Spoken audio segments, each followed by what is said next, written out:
Welcome to the 153rd Open Championship. I'm joined by my colleagues Conor McKibbin and Brian Keogh, and we're talking about a very interesting morning.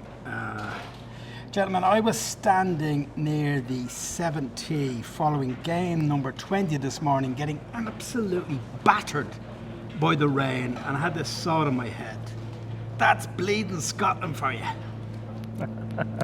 Did it feel like Scotland to you? It felt like a typical summer in Portrush. You go to the beach, bucket and spade, and it's hammering down. The wind is blowing. Not fun. Yeah, but they've only had 3 of them here. I mean, you've been, how many? You know how many? They've had 98 Open Championships in Scotland of the 153. 98. Yeah. This is only the 3rd. That's why I had that thought. It was just, Yeah, we should be in Scotland. We should be in Scotland. We should be in Scotland. Okay, game number 20 was Scotty Scheffler, Colin Morikawa, and the defending champion Shane Lowry. Conor, does he feel like the defending champion to you? He does. Like, he has to. It is such a unique thing that these tournaments are at different venues, and the last player to win at this venue is a player from this island. And that mural that he was asked about repeatedly in his press conference the other day, like, everybody who's here, and there are a huge number of people here, they've all passed by that. And he was the first up to be interviewed after Rory McIlroy the other day. Even in his post-round interview there were more people kind of gravitating to Shane Lowry than there was to Scotty Scheffler, at least at the start. So he is, like, he's carrying that around with him. And it has that feel, doesn't it? Yeah, and at that tee, like the tee, that was around the time that a lot of people were congregating on the first hole, because a lot of very meaty 3 balls were teeing off, and he got a huge roar. So he does feel very much like a home player. Now let's stay with Shane, and something I picked up on a few minutes ago after he'd finished his round at his press conference. And it was a question you asked Conor about that first tee and hitting a driver off the first tee. But the really interesting line was, I fought with this round of golf in my head for a few weeks now. And that's, I didn't really appreciate how nervous they would be. How nervous he would be. The first shot in Portrush, the tee shot on number 1, has attained this almost mythical status now. Ever since what Rory McIlroy did in 2019. I think even Tom McKibbin said it after his round today. He said, like, that, because of the way Rory played that hole, it had got into my head. And I think everybody has had to check themselves a little bit this morning.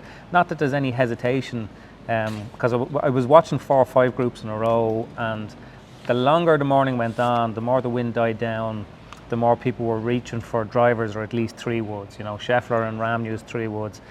Shane hit an absolute beaut of a driver, and I was just wondering whether, like, I wouldn't know, but what I was interested to find out when I asked that question was, like, had he decided last week he was going to hit driver? Did he decide last night? Did he wait till he got to the tee box and then went for one or the other? Right. But he hit it so well. It was kind of like a low draw, just to the left of that bunker that's on the right hand side, and it was position A, because you're looking in nicely there, you're in the middle of the fairway. But it's funny that they've all mentioned that, between Harrington, McKibbin, Rory McIlroy obviously, and Lowry. That first shot this morning has given them all the shakes. Comparing it to the Ryder Cup, because that's the the exact same. Yeah. And it's only when I was watching footage on Sky earlier on, and they showed a map of the hole, because it looks like quite a wide hole when you're there, but it shows the internal out of bounds on both sides, and it's quite narrow. Right. There was a couple of people I saw earlier on, who was it, hit a 3 wood. Bryson DeChambeau hit a 3 wood off the tee, and obviously it went a bit higher, and it was just a little bit too spinny, and it actually took off down the middle of the fairway in the air, but by the time it landed, it's dangerously close to that OB on the left. Right. And they all seem to be a little bit, it's like, don't press the red button, you press the red button, don't hit it down the left, and they're hitting it down the left. Right. Brian, he started really well, very focused, which was interesting, because last time he was here when he won, he'd had a meltdown on the Wednesday and was edgy, and the people around him always say he plays better when he's edgy. He hasn't been edgy this week. Looked very relaxed, Yeah. but very focused at the start of his round. Yeah, because we asked him in the press conference about that, and I said, "How are you feeling at the moment?" He says, "I'm playing great. God, I hope I play crap for the next couple of days of Yes, practice." yes. And he went out and he didn't miss a shot really, for the first 7-8 holes. I mean, he birdied the second hole. He Sixth. birdied the sixth hole. Great row there. And then that's where I was standing, because I followed them there, but that's when the weather turned really bad. There was a long delay on the 7th tee, and they had to wait there, and he had the worst of the conditions for the next 5-6 holes. And that's exactly where you don't want it, that little loop around there, 9, 10, 11, 12, they're tough holes, and he bogeyed 9 and he bogeyed 13, but he made a really good par save on the 11th hole, and he said that was huge, really huge for his momentum, just to keep the round going. He said it was playing like a par 5. And Scheffler was playing beautifully. You want to just keep an eye on Scotty Scheffler. You don't want to let him get away from you in the first day. And Scheffler hit it in, almost stone dead on 16 and 17. And Shane rolled in about a 25-footer on the 17th, which was big, just to get him in the red and feeling good about his round. So he was absolutely thrilled with his score afterwards. And I'm delighted to get that round out of the way. Could have gotten away from me today. You could lose the tournament today. I didn't play myself out of it. I played myself into it, So he was doing handstands. And he's, as we sit here now, he's what off the lead? Is he 3? He's 1 under. He's 1 under. and the 4 lead under. is 4 under. So So 3 shots. Nothing. Yeah, 3 shots. So off the more lead. than happy coming off. Absolutely the thrilled. Yeah. Yeah. Now let's go back to the start of the day. A tweet actually that Padraig Harrington put out last night. Earliest wake up so far this year, and he put it was a screenshot of his phone, and he was getting out of bed at 4 a.m., which is pretty early. Now I was in Ballycastle last night, and I met a father and son from Galway, Martin Scarry and his son Mark, who were getting up at 5 o'clock to go and watch Padraig. And I, to be absolutely totally honest here, had other plans. I'd planned a bit of a lie on until Martin told me the reason why he was getting up, because he deserves it. Because Padraig deserves it. And that made me feel guilty, and I jumped out of bed. And I'm not sorry I did, because it was strangely emotional. I'd met Padraig on Tuesday, and I'd spoken to him about this, getting the honour, this thing. And he said, well, I'm not a ceremonial golfer. Yeah. And he'd had it offered to him before, I think in Birkdale, after he'd won it might have been after Birkdale. And he turned it down for that reason. He doesn't regard himself as a ceremonial golfer. He's here on business, but he said, this is Portrush, and Portrush is not Scotland. So, right, yeah. so he took it up, and again, the surprise was how, my surprise was how emotional the crowd were, how invested the crowd were, how emotional I was watching it. More interestingly, how emotional he was, Brian. Yeah, the place was rammed. I was coming into the golf course or whatever at 20 to, whatever it was, 5:30, 20 to 6 this morning. You got into a row. You got into a row because the queue was so long, and you were trying to get in. Yeah. Yeah. Well, yeah, I skipped the queue basically. I hopped through the queue, but there was a massive crowd. And Padraig was here, at the crack of dawn, and he went off to the range, and they hadn't let the crowd in. So he's driving past the range, and he's driving past the first tee, and he's thinking they're going to be all there, and there's nobody there, and he's all disappointed. I was devastated. He says, goes down, hits balls, comes back, goes to the putting green and sees, it's full now. Right.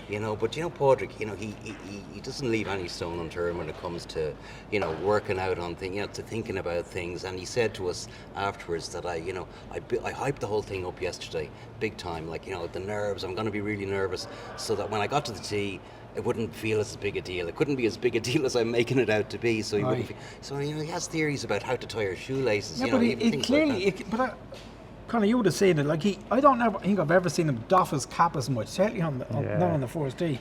Before, as he was walking on, after he hit his T-shirt, I was walking off. You actually overheard him saying something, didn't you, to one of the high guards? Was it? He was just saying, I was nervous or whatever. He was talking to him. He was just so thrilled with himself after hitting his shot. And we were saying, what are you going to hit off the tee? Driver, like Darren did, and or what, 3 iron. So he hit 3 iron anyway. He hit a 3 iron down there. It only made the fairway. It wasn't all that far down the fairway. And he had another 3 iron in. 218 yards, and he absolutely milled it right in the middle of the green. Aye. 18 footer, and 15, 18 feet. It was never going to be anywhere else. So he's just. And holds the putt. He just said that was such a buzz. Right. But he was just taken aback by the whole emotion of it, you know, the crowd and everything. Which for a player of his stature is kind of interesting. I mean, he's done it all. Yeah. I mean, unless on some level he kind of thinks that this might be, if not his last Open, Sure. like his last Open playing in Ireland or something like that, you know. To compete, yeah. Because sure. like, yeah. now obviously even for Padraig Harrington, you know, time moves on, and like he isn't a ceremonial golfer, and I don't see him turning up and taking up his eligibility for this competition unless he thinks he has a chance of competing. Yeah. And even if he doesn't he hasn't said that openly, maybe on some level that's what's in his head. I don't know. I think he was saying, you know, and he said it twice in the last 2 days as well. You know, this is to hit the first tee shot. You know, might not be the last time I do it. And I think he's dropping a few hints there about possibly, maybe Port Marnock. Right. You know, even if he's over the age of 60 and you know he isn't exempt by then, he'll try and qualify, or they'll give him an exemption. So I think he's still thinking there's a lot more. There's something else still for him. He was really good the other day when it was put to him. Like it has been put to basically every golfer that has done any sort of press since Scotty Scheffler's press conference, you know, and he made the point that that's going to haunt Scotty forever. The things that he said, the kind of the kind of nihilism that he's done. But it was really interesting his response to it. It was just like he couldn't believe, not that he couldn't believe it, but he just couldn't relate at all. He couldn't relate at all. You can see that he will be here or wherever the Open is, Scotland, so long as he thinks that he's worthy of being there. Right. I don't think he's ever going to get to this stage. You can tell that he just gets an absolute thrill out of competing and playing golf. Yes. And it's, you know, at a time when you think that a lot of golfers come across as being very the same, like what we had was a brilliant display of honesty from Scheffler the other day, and what we have is a constant display of honesty from Padraig Harrington, and they're completely juxtaposed. Yeah, and it's funny because Darren Clarke, you know, also shot. I mean, Padraig shot, you know, 4 over 75 today. Darren Clarke shot 75 today. I mean, he was at Troon last year before he said, you know, this could be the last one. I'm getting on. I might not.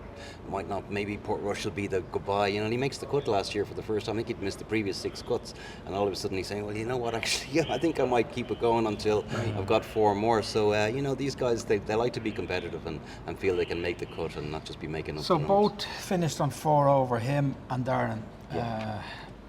And let's mention Tom McKibbin because he was playing with Padraig, and he had kind of an interesting round.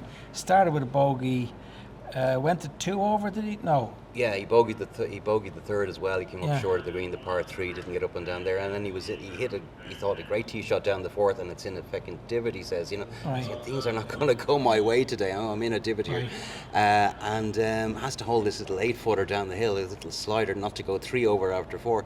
Makes it. Gets up and down out of a bumper for birdie on the 5th, and all of a sudden he was off and running. He made eagle on the 7th, you know, and he birdied the 9th, and suddenly he's tied for the lead with Hogard, who was playing with them as well, Nikolai Hogard. You know, and he actually had a putt, I think, on the 10th for the outright lead. Yeah. Then he loses the ball off the tee on the 11th, double bogey, you know. And then it was a birdie bogey. What does he finish, Brian? So he finished some 1 over 72, which is, you know, not bad. He wasn't thrilled with it. He wasn't too upset with it. He felt it was okay. Okay. Now let's finish with the event, our most anticipated moment of the day. Conor, we were standing on the first tee at 3:10 this afternoon, and we're a cynical bunch at the best of times, but I was with one of our Scottish colleagues, and he was reminded, looking around, at the sense of anticipation of something whispering Ted Law, the great snooker commentator, might have said once, the crowd are literally electrified and glued to their seats. And they were, because even when they introduced his playing partners, when they introduced Justin Thomas and who else is playing with? Tommy Fleetwood. And Tommy Fleetwood. You could see the people who were at the back, because Rory was the third onto the tee. You could see the people who were up at the back of the stand were turned the opposite direction, looking over the back to catch a glimpse of Rory on the way. So, I mean, every conversation all week has had Rory in it. Yeah. This was the main event, and because of what happened the last day, his first... Which was the triple bogey. Yeah, quadruple bogey. Quadruple bogey. So I was watching him just to see. He was first up on the tee. He didn't look particularly, because there were times, remember... I thought he looked relaxed. Yeah, he looked relaxed, because there were times, even, remember at Augusta last year, we were watching him from... Yeah. And he was a bit twitchy, yes, and he was standing very stationary over the ball before he pulled the trigger. But I was watching, he pulled the club, he had an iron in his hand from the moment that he came out, so there was no doubt about what he was going to do. And then when he got up on the tee, he took 2 swooshes, he took 2 looks down the line, he didn't hesitate, and he sent one fizzing. It wasn't quite a stinger, but it never got off the ground. Now it drifted a small bit left, went into the rough, but what harm. And then missed a short putt. He missed a short putt down the hill for a 5. But then when you see how he kind of twanged his driver on the second hole, you're thinking, well, just as well you didn't put driver, because if that's your first driver swing of the day and you had it done on the first, that's exactly where the ball would have gone. So I think, like, I mean, he bogeyed it first, but he was in 3 shots better stead than he was this time 6 years ago. So again, a little bit edgy as well, the nerves again. Yeah, what it is. You could say, he like, I was up near the green, I was up behind the green when he missed the putt, and he let out a little kind of, you know, he just didn't need that. Yeah. But then he came back, and from a really kind of dodgy lie on the second hole, after putting his driver miles left, he got birdie out of it, and he was away and running. And at the time of doing this, he's under par, and under par today is going to be a good score. It's interesting, we were all looking at the weather apps this morning, as we all do, people who follow golf and play golf and everything else, and it looked as though the heaviest of the weather was actually going to be from the start of Rory's round on. But whatever way the wind has pushed the weather, the middle part of Lowry's round was the worst of it, and by the time he was teeing off, it was almost kind of muggy out there. So unless it picks up, it looks like he's going to get a decent part of the day. Quite stiff when Padraig started. I thought it dropped when Shane was on the tee, and then it picked up. Definitely picked up in the afternoon. You could see the flags behind the first tee were taut, and they were kind of pointing over towards that left-hand side as well when he got to the tee. So it was interesting. I was watching Jordan Spieth in the previous group, and that first tee box is very sheltered. The grandstand is very boxy around it. And Spieth walked down onto the lower tees just to get a proper sense of it as well. So I mean, you know, it's gas links golf. The amount of things that go into that just one shot in comparison to the sort of, you know, if you have a hole of that length anywhere in America, everyone's pulling driver and mashing it up to the fairway. I don't want to finish on a bad note. I throw anybody under the bus. But Conor, it's fair to say that you didn't honour Padraig by getting out of bed this morning. No. But you will be honouring Rory by getting up for him tomorrow morning, will you? I might. I mean, if Rory was feeling bad, if Shane was feeling bad on that first tee and Padraig was still nervous, can you imagine how Rory McIlroy was feeling after making an 8 on the hole? After winning the Grand Slam a couple of months ago. Padraig even had a tear come to his eye almost. You know, he was almost emotional. You know, he says he only cries on planes. Yeah, that was great. Listen, we're going to pick up tomorrow. These are long rounds, like 6 hours Shane, and almost 6 hours for Shane. We're going to be here another couple of hours before Rory gets in. We'll pick up on how he finishes and how he goes tomorrow, and we hope you'll join us.